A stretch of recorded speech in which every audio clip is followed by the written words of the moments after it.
Dr. Adeojo Pius ló ní kí n máa sọ pé gbogbo ọpẹ́ ìyìn f'Olúwa ọba tó dá mi sáyé tàlàbà máa fi ìyìn fún o bí kò ṣe olóore. Gbogbo ọpẹ́ ìyìn f'Ọlọ́run ọba tó dá mi sáyé tàlàbà máa fi ìyìn fún o bí kò ṣe olóore. Ọjọ́ ìbí ọjọ́ ayọ̀ ọjọ́ tàbí mi sáyé gbogbo ayé ẹ wá bá mi yọ̀ orí ti tún kádùn mo mọ̀ pé àánú mo rí gbà ara mo mọ̀ lóore. Gbogbo ọpẹ́ ìyìn f'Ọlọ́run ọba tó dá mi sáyé tàlàbà máa fi ìyìn fún o bí kò ṣe olóore. Òní ọjọ́ kejìlá nínú oṣù kẹsàn-án ilé Dr. Adeojo Idowu Pius ni ẹ tẹ̀lé mi ká lọ. Olówó orí Dr. Mrs. Comfort ti ṣe bẹ́ẹ̀ tún lé lọ́dún kan sí ọpẹ́ ló yẹ f'Olúwa ọba. Ẹ̀yin ọ̀rẹ́ àtojúlùmọ̀ ó yá ẹ jẹ́ ká lọ bọ́lọ́jọ́ bí ọ̀gá bá kọrin ọpẹ́ sọ́ba oníbú ọrẹ.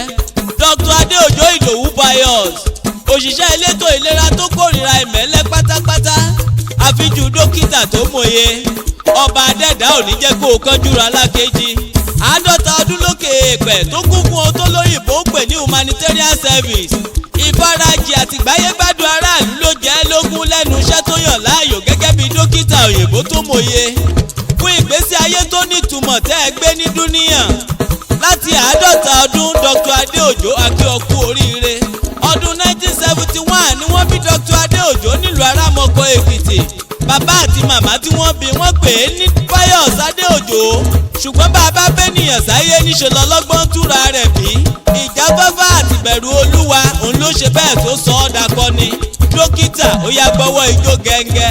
Dr. Adeojo Idowu Pius ó jẹ́ni tó fẹ́ràn láti máa ṣàánú aláboyún ògbóǹtarìgì dókítà tí kì í fojú borun tó bá ti wà lẹ́nu iṣẹ́ tó rí fi rán ó láwọn aláboyún nílẹ̀ yìí ò gbọ́dọ̀ bóyún ra lákejì èyí gan ló ṣokùnfà tó ṣe ìdásílẹ̀ modern child hospital nígboro Olú Adó Èkìtì ilé ìwòsàn tí múṣemúṣe rẹ̀ dá múṣemúṣe láti máa ṣètọ́jú gbogbo ènìyàn ní pàtàkì jùlọ àwọn aláboyún wa ṣebí nínú 50 ọdún lókè èèpẹ̀ ńlọba òkè ti gbóhùn ribiribi ṣe nínú ayé wọn gbogbo ẹbí pẹ̀lú àwọn ọ̀rẹ́ pátápátá àti gbogbo àwọn tílé ìwòsàn yìí ti ṣe lóore ni wọ́n bá yín dáwọ́ ọ̀dùnnú wọ́n lólúwa ọba ló ṣọjọ́ èyí àwáyọ̀ inú wa dùn f'Olódùmarè ọba àìkú àìṣá àìtí ọba tí ń ṣohun rere lọ́jọ́ gbogbo nígbà gbogbo fẹ́ni gbogbo àti lásìkò gbogbo kábíyèsí ni bàbá ń jẹ́ kò sẹ́ni tó tó bí bàbá léèrè ọ̀rọ̀ Reverend Father Barrister Emmanuel Káyọ̀dé ọmọ Akíngbadé òun ló pe Ogefila Ayodeji sórí aago ọ̀jọ̀gbọ́n akọrin kéwì pèdè bí ẹni jẹ̀kọ́ yangan Ogefila òní gangan ni mo bá ní kí ló ṣẹlẹ̀ lónìí ọ̀hún ó lónìí lọ́jọ́ bí Dr. Adeojo Pius Idowu ó ló ń ṣọjọ́ bí ẹ̀ lọ́wọ́lọ́wọ́ ó ní kí báwọn forin àtẹ̀wì tó ní lárí kí kú oríire ó yá Dr. Adeojo ronú jinlẹ̀ kó o dúpẹ́ gbogbo oore tí ò ṣe é fi kákúlétọ̀ ṣírò lọ́wọ́ Olúwa ọba 50 ọdún lókè èèpẹ̀ tó kún fún ìrírí fúnbi tó o ti bẹ̀rẹ̀ fúnbi tó Olúwa ọba mú ọ dé àti ibi tó Lódùmarè ọba mú ọ lọ fáàbò tí ó lẹ́lẹ́gbẹ́ lórí ọmọ àtaya dókítà ó yá máa dúpẹ́ lọ́wọ́ Olúwa ọba àláùrà.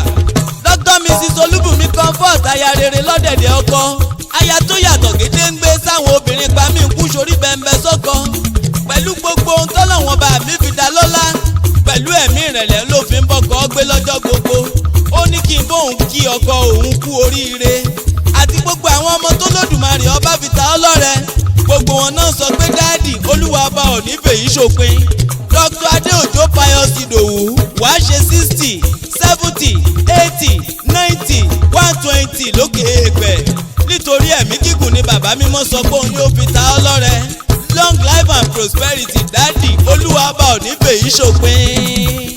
Gbogbo ọgbà ìyìn f'Ọlọ́run ọba tó dá mi sáyé tí wọ́n bá máa fi fún wọn bí kò ṣe olóore.